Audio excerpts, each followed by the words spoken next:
5 साल की बेटी बाजार में गोलगप्पे खाने के लिए मचल गई। किस भाव से दिए भाई? पापा ने सवाल किया। गोलगप्पे वाले ने जवाब दिया, 10 रुपए के 8 दिए साहब। पापा को मालूम नहीं था गोलगप्पे इतने महंगे हो गए हैं। जब वे खाया करते थे तब तो 5 रुपए के 10 मिला करते थे। पापा ने जेब में हाथ डाला, 15 रुपए बचे थे। बाकी रुपए घर की जरूरत का सामान लेने में खर्च हो गए थे। उनका गांव शहर से दूर है। 10 रुपए तो बस के किराए में लग जाने हैं। नहीं भाई, 5 रुपए में 10 दो तो ठीक है, वरना नहीं लेने। ये सुनकर बेटी ने मुंह फुला लिया और बोली, अरे अब चलो भी पापा, नहीं लेने इतने महंगे। पापा के माथे पर चिंता की लकीरें उभर आई। अरे खा लेने दो ना साहब, अभी आपके घर में है तो आपसे लड़कर भी खा सकती है। कल को पराए घर चली गई तो पता नहीं ऐसे मचल पाएगी या नहीं, तब आप भी तरसोगे बिटिया की फरमाइश पूरी करने को।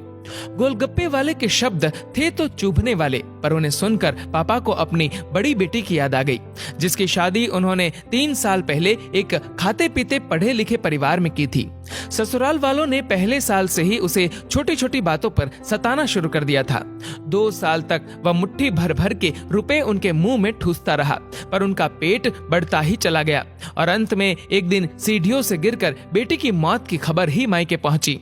आज वह छटपटाता है कि उसकी वह बेटी फिर से उसके पास लौट आए और वह चुन चुन कर उसकी सारी अधूरी इच्छाएं पूरी कर दे, पर वह अच्छी तरह जानता है कि अब ये संभव नहीं है।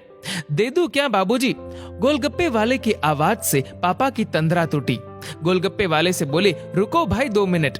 पास ही में किराने की दुकान थी जहां से उन्होंने घर के लिए जरूरत का सामान खरीदा था। वे तुरंत उस दुकान पर गए और खरीदी गई 5 किलो चीनी में से 1 किलो चीनी वापस की तो 40 रुपए जेब में बढ़ गए।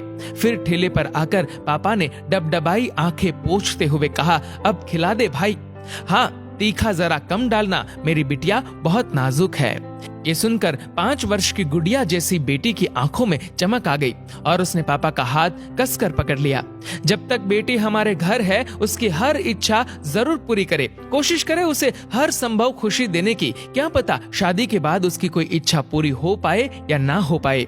ये बेटियां भी कितनी अजीब होती है। जब ससुराल में होती है तब मायके जाने को तरसती है, सोचती है कि घर जाकर माँ को ये बताऊंगी, पापा से ये मांगूंगी, बहन से ये कहूंगी, भाई को सबक सिखाऊंगी और मौज मस्ती करूंगी। लेकिन जब सच में मायके जाती है तो एकदम शांत हो जाती है, किसी से कुछ भी नहीं बोलती, बस माँ बाप भाई बहन से गले मिलती है, बहुत खुश होती है। भूल जाती है कुछ पल के लिए पति और ससुराल, क्योंकि एक अनोखा प्यार होता है मायके में, एक अजीब कशिश होती है मायके में। ससुराल में कितना भी प्यार मिले, माँ बाप की एक मुस्कान को तरसती है ये बेटियां। ससुराल में कितना भी रोए पर मायके में एक भी आंसू नहीं बहाती ये बेटियां, क्योंकि बेटियों का एक भी आंसू माँ बाप भाई बहन को हिला देता है, रुला देता है। कितनी अजीब है ये बेटियां, कितनी नटखट है ये बेटियां, भगवान की अनमोल देन है ये बेटियां।